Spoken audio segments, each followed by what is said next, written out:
I'm Logan Crawford, and right now on Spotlight, we are speaking to Dr. Frank L. Douglas. He is the author of a book called Addressing Systemic Discrimination by Reframing the Problem. It is a book that introduces and demonstrates the importance of three new concepts in addressing systemic discrimination. Dr. Douglas provides valuable insights and practical solutions for individuals and organizations seeking to create a more equitable and inclusive environment, drawing on his own unique perspective as a successful scientist and someone who has experienced discrimination firsthand. We're delighted to have the doctor on the spotlight today, and we ask viewers like you to support writers like him by subscribing to our channel. Doctor, thank you so much for joining me here today. My pleasure. Let's start out with the big picture. Systemic discrimination, is that discrimination that exists within systems such as businesses, courts, and so on? Well, the reason why I say systemic discrimination is basically for us to recognize that discrimination has been around for time immemorial. You know, the early wars, the religious wars, always a situation where a group that is in power has an ideology and feel that everyone else must basically share that ideology. Once you get to that point, and you have many followers, it gets into the system, and that's why systemic.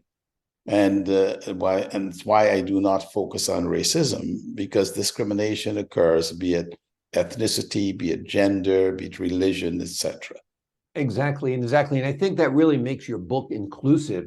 I mean, spend some time at family court and you'll realize that men are discriminated against, or Yes. pick your arena and you'll find out that in the corporate world, perhaps women are discriminated against. So we all do find ourselves held back or treated differently as the other from time to time. It transcends race, as you say.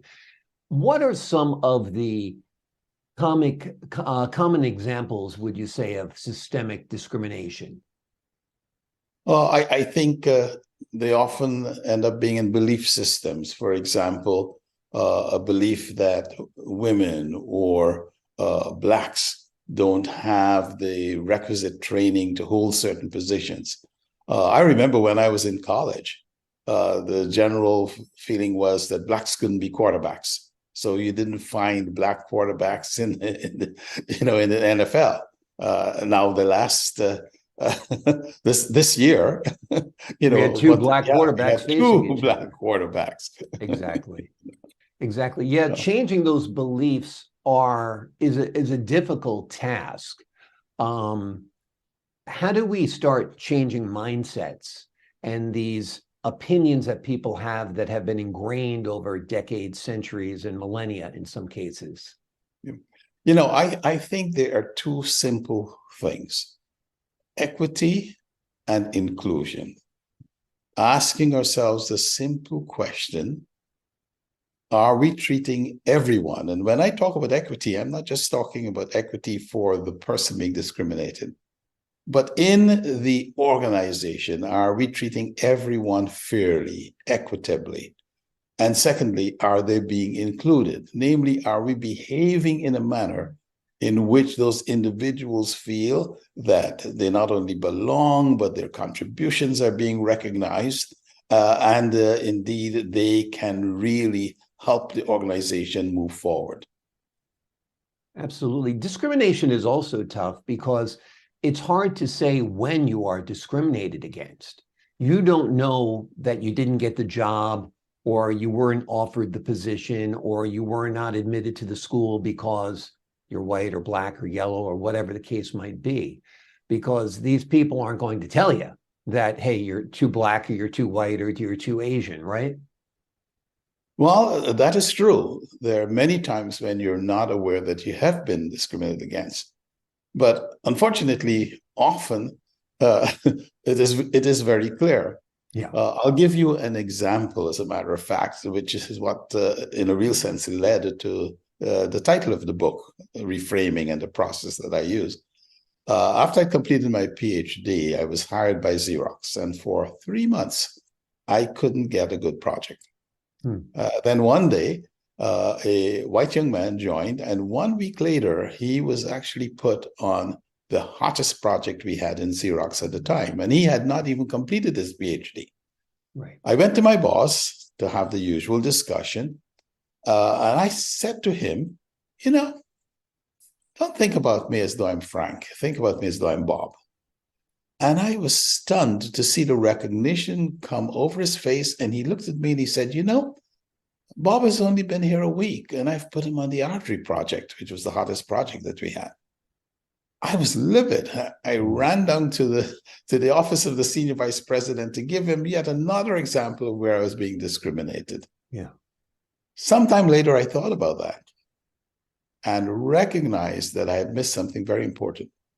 That senior vice president had hired 3 young blacks that summer, 3 young black PhDs to join the 1 black PhD that Xerox had. So it was more important to him probably that Frank Douglas would be successful than it was to Frank Douglas, because he put himself on the line. Right. The second thing was my desired outcome, my desired objective was to get a good project. So had I gone to him and had I said, Dr. Tribus, could you help my boss find me a good project? I might have retired from Xerox. Right. So, sometimes it is right there. You see it, you face it. Other times you just sense it. And, what I've done in my lifetime is that when I see it and it is hitting me in the face, I address it. When I am just thinking that it might be the case, I just let it be. Right. Exactly. Does a lot of it have to do with comfort level? Like, let's say I grew up like I did in a predominantly white suburb, went to Catholic schools that are predominantly white, and I get into the business world and I'm promoted to manager. I might feel more comfortable. I'm not excusing the behavior, but I'm just trying to explain it. I might feel more comfortable mentoring or promoting a white person because that's who I relate to. And that's part of the problem, isn't it? This comfort level and exposure to different people and different groups. Yes. I mean, we tend to do that with which we're comfortable without having a malicious intent. Yeah. However, when we have a problem and we recognize we have a problem, then we have to consciously examine our behaviors and consciously do the things that would change that behavior, even though it is not malicious. I was asked, sorry, go ahead. Sure, no, you go ahead. You were asked what, sir? No, I was asked very recently, actually on another podcast, what do I think about the Supreme Court looking at affirmative action? And I said, it is such a big topic, but when faced with such a topic, I would hope the Supreme Court would go back to first principles, namely the Declaration of Independence, which said, all men are created equal, and they have inalienable rights, such as the pursuit of life, liberty, and happiness. When we have a situation where men who've been created equally have had that equality taken away from them, then we have no choice but to do the things which bring them back to a state where indeed they are included and they can really pursue life, liberty, and happiness. So it has to now be conscious, because there was a conscious effort to rob them of their status. There has to be a conscious effort to bring them back and give them the opportunities to enjoy what it means to be equal. Now, some would argue that since we've had an African-American president, we now have an African-American vice president, that tilting the scale on one side or the other is no longer needed. What do you think about that, sir? Well, if you're going to make the decision with respect to one person compared with millions who are suffering, that's a funny scale for me. I don't think if I were to take the millions of underrepresented individuals and put them in one scale and then take the president and the vice president and put them in the other scale, I don't think it will balance out. Yes, it means that we have moved forward and that we should recognize and celebrate.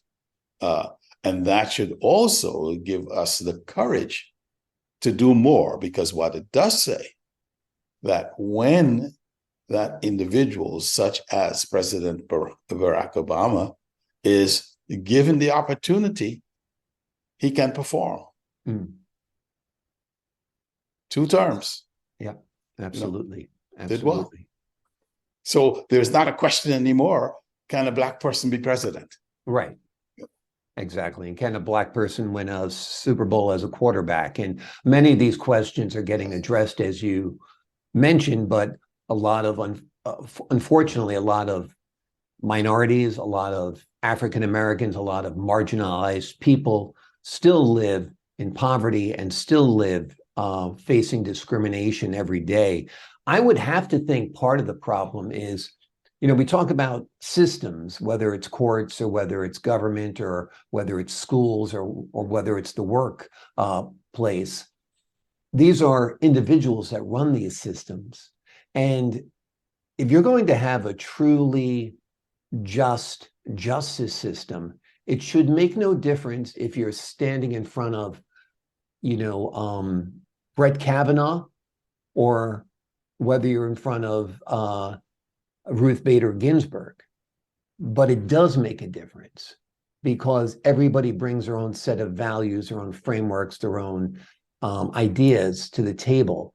So how do we address that? I mean, the Supreme Court itself, which you just mentioned, is so politicized, and it's a matter of, who's sitting on the bench that day, whether you're emancipated or discriminated against.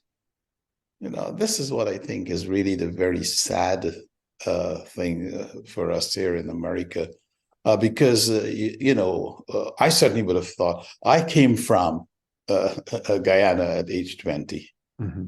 And America for me was the place where people were rational. They were passionate, but they were rational. They gave everyone an opportunity. They listened to everyone. And unfortunately, I discovered that was actually not quite the case. But one would hope that at the highest level, that politics would not be, that it would be principles.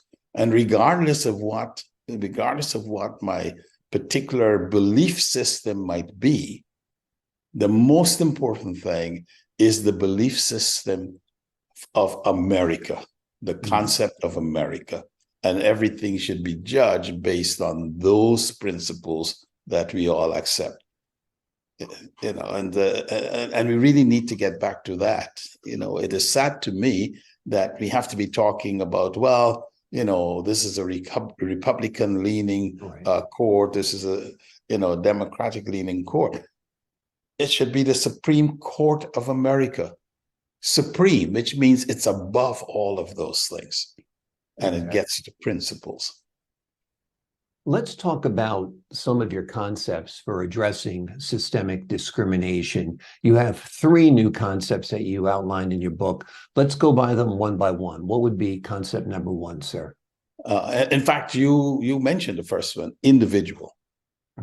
One of the things that I have noticed, and the DEI, Diversity, Equity, Inclusion initiatives, have done a great job and continue to do in bringing awareness to the organization, about aspects of this discrimination and making them very aware. But at the end of the day, it's an individual who is suffering. And I don't think we pay enough attention to the individual. So that's one principle, that we focus on the individual. The second principle is focusing on equity and inclusion. And I don't spend a lot of time talking about diversity, for the very simple reason diversity comes with individuals. It's an individual that brings the ethnicity. It's an individual that brings the gender. It's an individual that brings the cultural orientation, etc. Diversity is good for metrics and counting, but then we lose the individual. Yeah. So I focus on the two things to me that are important. Equity, which the leaders have to set. They have to set the frame of fairness throughout the organization for all. And then inclusion, that has to be the behaviors that are fostered by the supervisor and co-workers that are inclusive, that recognize each other's contributions, and that is really focused on making sure everyone is engaged to move the organization forward. So I focus only on equity and inclusion and the resulting individual engagement or individual motivation. So that's the second concept. The third one is, okay, when we have a problem, how do we reframe it? The example I gave to you when I was at Xerox, a reframe is simply, instead of going to Dr. Tribus and complaining about being discriminated against, had I gone to him and said, please help my boss find me a good project. Two things. One, that was in his sphere of influence, and he would have been able to do that easily. And secondly, it was the desired outcome. It was what I would have liked. So just reframing the problem. So the third concept is reframing the problem, finding a better problem to solve that gets us to the outcome that we would like. So those are the three concepts which I introduced in the book. Absolutely, and very strong and effective concepts if put to use properly. Do you think we need to adopt more of a mindset espoused by Dr. Martin Luther King, which was to have a colorblind society where we're judged by the content of our character rather than the color of our skin, of course, but also on these federal forms we fill out, state forms, they all want to know what race we are, which can be a problematic question to answer nowadays. We have so many mixed-raced people, right? I mean, yes. How do you, is Barack Obama black? Yes. Is Barack Obama white? Yes. I mean, is Kamala Harris Indian? Yes. So do you think it'd be a good idea to eliminate that and get that out of our faces constantly? These No, absolutely. Yeah, some things are necessary. For example, the diversity, I think, was necessary to have the discussion. But, we are human beings. We learn, okay? And we therefore, based on what we have learned, we need to advance and change. And I think Martin Luther's concept of being judged by the content of the character, it is time that we judge by the content of the character, and let's forget about the color. Let's look at the content of the character. Let's look at the contribution the person can bring to the table. Let us look at the goals that we have and how that individual can help to move those goals forward for the organization, for the society, etc. There's a new twist to the discrimination framework, and that's the idea of gender. I mean, in academic circles, the idea of gender fluidity has been discussed for quite a while, but now it's in the mainstream. What is a woman? What is a man? You're not really a woman. You're not really a man.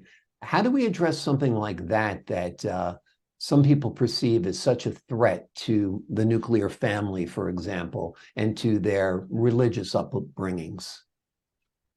Well, here is the reframe. Okay. The reframe has to be not, is the person a man or is the person a woman? The reframe has to be, what is the concept of the family? Mm-hmm. If we focus on that reframe and make it inclusive and make sure that we're treating every one of God's children equally, then we'll have less of a problem of feeling threatened, because we have reframed it by focusing on what now is the concept of the family. Exactly. And I think you've touched upon my next question, which is the Safe Haven Dialogues reframing process. Tell us a little bit about that, how it works, how it can be used to address systemic discrimination. Well, what we do is we have a panel of individuals whom I call our VIP, victors in overcoming injustice in their professions. So they're individuals who have faced discrimination, have dealt with it. So we have this panel. If an individual is aggrieved, they can come to us. And the first thing which we do is the intake form, in which we have them describe very briefly, 1-2 sentences, bullet form. What's your desired outcome? What is the problem? Just the facts, ma'am, just the facts. Okay. What's the environment like? And state the problem. Bullet form to start moving away a bit from the emotion of it. Then we look at that description and we examine it from a viewpoint of equity. What are the issues there with respect? Are there privileged groups? What's the prospect for the individual? Is that clear? Can the individual discuss, are there processes where if they have a problem, they can present it without fear of retribution? And then from an area of inclusion. And from inclusion, we actually look at the microaggressions. People may not be able to describe whether they're included, but they can tell you when they feel excluded. Right. So we look at it from the microaggressions, micro-insults, micro-invalidation, etc. And once we've looked at those, then we actually have a matrix of equity versus inclusion that actually specifies 4 types of cultures. For example, if equity is high, inclusion is high, you're in the psychologically safe culture. If they're both low, you're in the psychologically toxic culture. Place the individual in that culture and then look at the desired outcome, find out which quadrant they're in, and then ask yourself a question. Is it better to look on the equity side or on the inclusion side to find a better problem to solve to get to them to the desired outcome? And so that then is a discussion that the panel and the aggrieved individual engaged in to find a better problem to solve, to get the desired outcome, and then to reframe. Reframing seems to be the key. Addressing how you look at the problem and adjusting that frame to what we see and what best suits the individual, the system that's involved, and trying to come to a good resolution for both. You have summarized it excellently. And in fact, one of the things that we point out is a better problem to solve. For example, that we have some criteria, but one of them is that the solution to that problem benefits not only the individual, but also others in the work unit. Absolutely. It becomes easier for the supervisor to engage in that dialogue, safe haven dialogues, to engage in that dialogue than the very threatening, difficult dialogue that I'm being discriminated against. What are you going to do about it? Exactly. Once it becomes like this big HR thing, people shut down. They're going to be very clandestine in their activities and actions. And you'll still have the discrimination. They'll just be a little more cagey about it. That's right. It goes on the ground. Yeah, absolutely. Absolutely. But you still feel it. Yeah, exactly. The sting is just as real. Yes. What do you see as the major challenges in addressing systemic discrimination? Everything begins with willingness. One of the reasons I also focus on individual engagement is my trying to understand what is it that drives people to action. And when we're looking at organizations, the thing that drives them to action is not so much the social the social issue as the productivity. And Gallup has demonstrated that companies that are in the 4th quartile with respect to employee engagement have 25% greater productivity than those who are in the bottom quartile.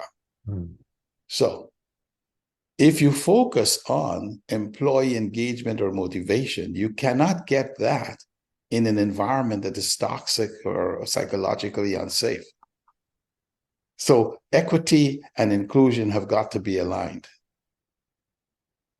And so my feeling is the way best to approach this is, okay, there are the social responsibilities that we have, but the one goal we do have when we are in organizations is the productivity of that organization and the well-being of that organization, as well as the well-being of the employees, the individuals in that organization. Yeah. If they're not being treated equitably, if they're not included, well-being is low, employee motivation, engagement is low, productivity is low. And so that is what I am suggesting. There is the social imperative, but there's also the business, the organizational imperative.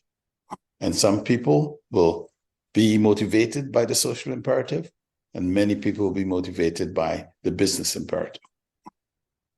Yeah. It's such a complex issue when you think about it, doctor, and comes to addressing it, because discrimination is so often invisible, but the effects are keenly felt. You don't know if you're not getting a good table at the restaurant because of something about you. You don't know if you're not getting the promotion because something about you. And a lot of it, like you said, doesn't necessarily serve the benefit of the organization, but the hostess of the restaurant might not care, or the admissions officer of the university might not care. And so it's very much an arduous task in changing the mindsets of people. And I say something about you because you could be too tall, too thin, too fat, too pretty, too ugly, walking funny, bad accent, skin color. I mean, the levels of discrimination are amazing and profound. Do you agree? No, I absolutely agree. In fact, as I have looked at it and looked at myself as a young person growing up and facing discrimination and throughout my career, the one thing that has helped me has actually been the serenity prayer. Namely, God give me the serenity to accept the things I cannot change, with courage to change the things I can, and wisdom to know the difference. Exactly. And I think that is what we have to do, is that wisdom part. Is that something I can change, or is that something I should simply accept? And perhaps it's something I accept for today, but tomorrow I'll be able to deal with it. So it takes the rage down. You begin to understand what things should I be enraged about and what things should I simply, say, it's unfortunate. Right. Just part of life, Yeah. Like I tell my kids, not everybody's going to like you. For whatever reason, not everybody's going to like you. You might be too tall, might be too short. It's funny, as an actor, I'm 6'6", and people say to me all the time, do you lose roles because you're so tall? And I was like, I don't know. Maybe they're not telling me if I am, you know what I mean? Or maybe I'm getting some roles because I'm so tall, because I look authoritative. You have to play the cards that you're dealt. That's what it comes down to, I guess, right? Yeah. We have to play the cards that we dealt, and we have to be sure that, one, the organizations that we are, and we should seek organizations. Okay. We should not seek out organizations where we know that they do not want 6'6" tall individuals. They actually want dwarfs. Exactly. We shouldn't seek to get find where you fit in. Exactly. Yeah. Well, that's one of the mantras of being an actor, is know your type. Know what you look like, know what you are, how people will cast you. And basically that's what you're saying. Know where you'll fit in. Yes. Yeah. If now you know that you fit there, right, and you're being denied inclusion, now you have a basis for the discussion and trying to understand why. But don't take on every battle where you feel there might be discrimination. Exactly.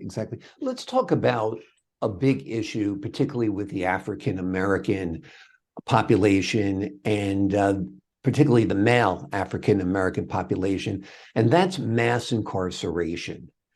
People are treated differently in court. I'm also a journalist, so I'm in court a lot, and I see how people are treated. And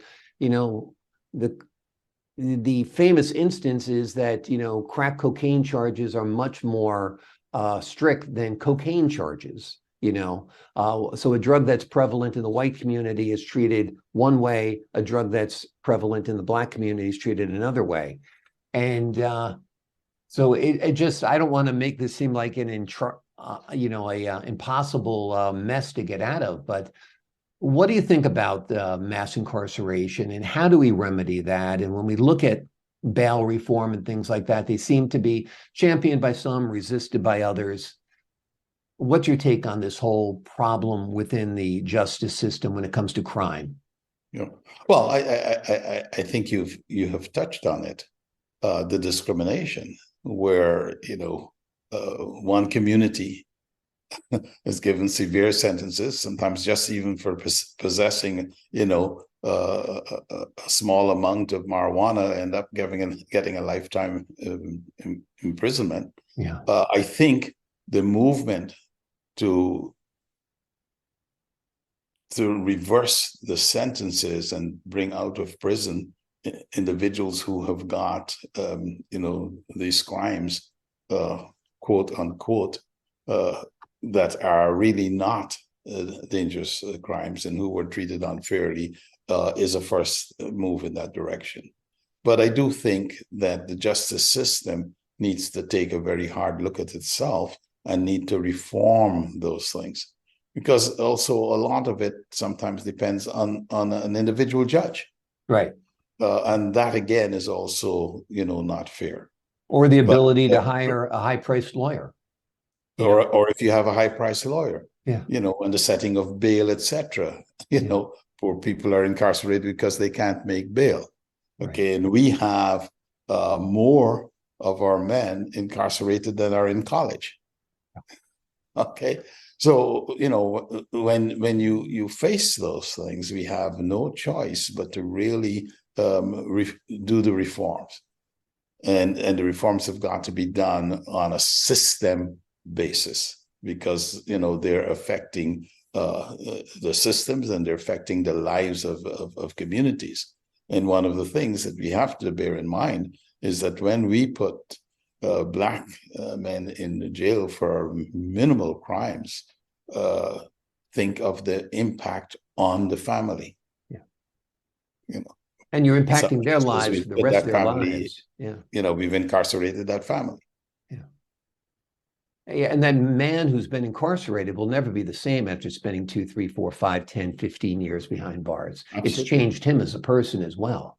It's changed him as a person. It has changed his possibilities as a person, because the society looks at him differently. His opportunities are changed. He's also lost a lot of time, because in the meanwhile, even if it's just technology, things have moved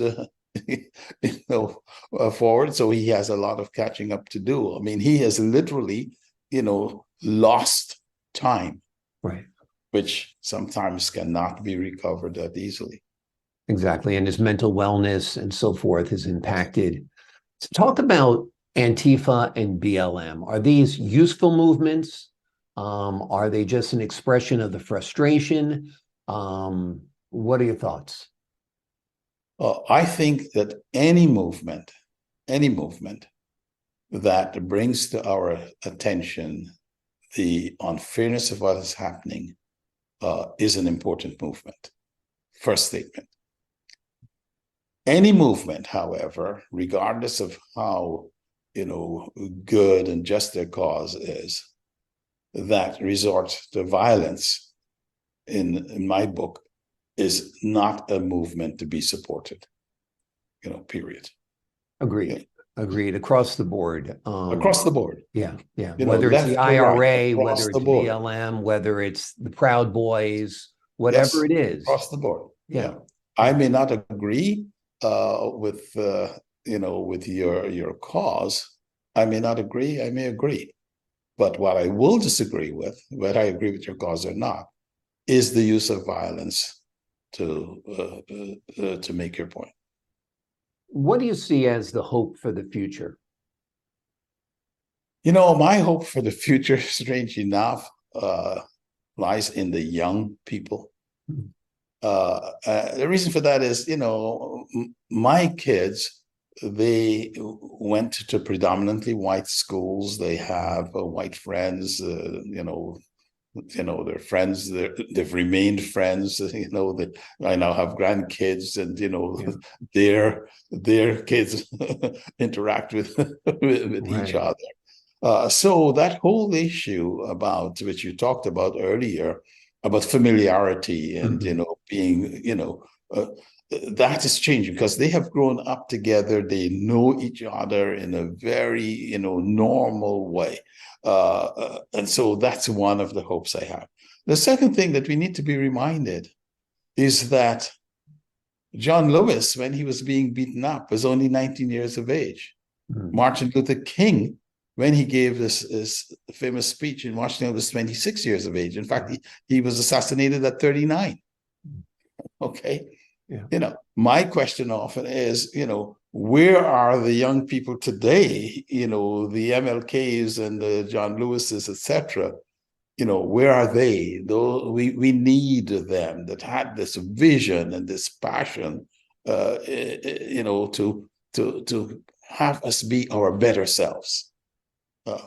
So my hope is the young people. The whole social media, of course, it has its dark side, but it also has the good side. I mean, I just looked at how quickly the students in Tennessee were able to summon each other. It's all through social media and go and demonstrate. Yeah. So the social media also will lend itself to some of the changes, that we need. But what we do need are those inspired, young, multi-cultural, multi-ethnic groups to come together and to, to challenge the things that will make us our better selves. Yeah, I agree. And I've had a similar experience to you. Like I said, I grew up in, almost a predominantly or exclusively white community. But for my children, it's been much, much different. Their best friends are Black. I mean, that's like a cliche. Their best friends are Black, but they are, and they're good friends. My wife is Chinese, an immigrant to this country. So things have changed through almost a natural evolution, where things were very, very segregated, like divided often by railroad tracks in many communities. Oh, yes. Yeah. Or highways or whatever it is. But people have come now to both sides of the tracks and have met. And that is a very, very hopeful thing. The exposure. My stepchildren are Chinese, I see, so it's become a different world than the world I grew up in, being born in 1962. It is very hopeful. And I think this polarization we see are the last rally cries of people trying to hold on to a world that will inevitably slip away from them. One thing that we do miss, and did you tell me that your wife is Chinese, and I hope you speak Chinese? Learning, I try. No, it's important. Learning the other language is very important. When I became global head of research and development and on the board of management for Aventis, now Sanofi, I was headquartered in Frankfurt. And when I arrived there, the first day I introduced myself, and about 20 individuals got up, said something I didn't understand, and walked out. When I learned what they said, I said instinctively, I was just told that your colleagues said that they're sick and tired of people who can't even speak their language coming to tell them how to do science. Here's what I'm going to do. I'm going to start learning German. I probably won't succeed, but you will see me trying. And the deal is, you're going to have to do your science differently because you have not put drugs on the market over a long period of time. I have. You haven't. Okay? I started learning German. And much to everybody's surprise, but more so to myself, I became literally fluent in about 6 months. Now, Wow. I was, a lot of opposition I had. 9 months into it, I made a presentation, 3,000 individuals, and did it all in German. And things began to change. And I was told 3 years later, I was sitting with the team, and one of them asked me, do you know when things change for you? And I said, no. And they cited that episode. And they said, well, people said, if this man, as busy as he is, honored us and honored our culture by learning our language, then we know he's not the ugly American who's telling us how to come and do things American way. We need to listen to him. And he said that was when things changed for you. Wonderful. That's a great turning point. When in Rome, speak Italian. That's the Speak moral of Italian. the story, right? Yeah. Yeah, absolutely. The name of the book is Addressing Systemic Discrimination by Reframing the Problem. It is a book that is helpful and hopeful as we evolve into a better nation and a better world, and more importantly, better individuals. This book will give you the tools that you need to help your school, your company, your organization behave and react and respect people with much more equity. Dr. Douglas, thank you so much for joining us here today on Spotlight. Thank you very much for the invitation. It's been a delight speaking with you, sir. A real pleasure speaking with you, sir. And to the folks at home, I'm Logan Crawford, thanking you for your time this time. Until next time on Spotlight.